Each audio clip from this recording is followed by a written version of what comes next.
We're back and we're just going to continue.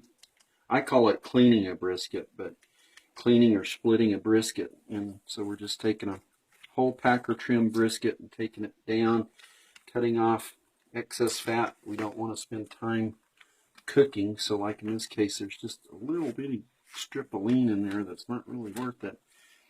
And so you can see there's still a nice layer of fat. This is the fat that splits the the flat and the point, and this is the point of the brisket. So anyway, we'll go ahead and lift it on out of the package, and this would be the outside of it. Like I said, just like we did on the flat, I just want to skin off and just the very outside layer of this fat, just to get it down to fresh, clean, undried, unbloodied fat that to me will take the seasoning a lot better and get it closer to the meat. You won't have that little tough outside membrane of skin. Part between the skin and the hide, I guess, would be meat and the hide.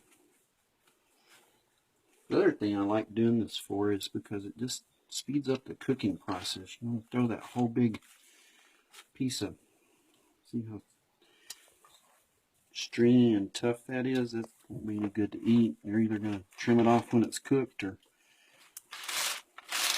until it's just tough. Chewy, it won't be very appetizing on your plate.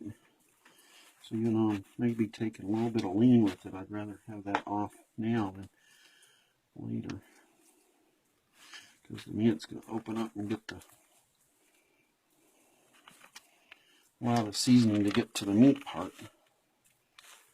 It's just kind of an awkward piece of meat. That was just, some people call it silver skin, some people call it striffing. Just call it, you don't want it. And I kind of like to clean.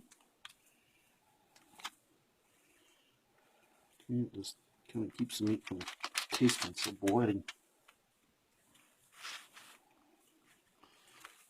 Because the fat's been sitting, permeating in blood in the bag. And take these cows and process them right when they're hot and put it right into the bag, and the blood doesn't really get a chance to drain what it should.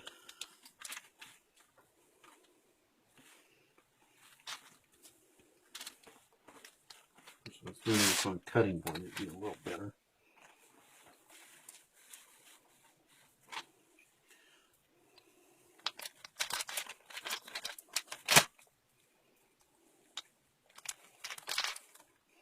There's a lot more fat, and you can see in the internal part of the point.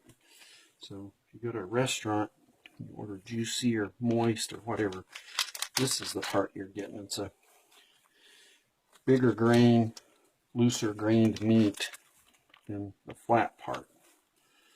It'll be the difference between a ribeye steak and a T-bone steak. They're just different. Come from different places and look different and taste different. So we might call that a quit, but you can see how much broader grained that meat is and how much more fat there is in it. So if you turn it over, there's still plenty of fat over here, and cook up and season real nice. You don't have a lot of excess. And every brisket's a little different. There'll be different amounts of fat in different places on each cow. But as you can see now, my goal was to make this, instead of that huge chunk of meat we started with that was 6 inches thick on one side and 2 inches thick on the other end, to get it down to where, now that almost looks like the flat. That's about the thickest piece there, and about the thickest piece there is about 2 inches. But these will cook about the same amount of time, because the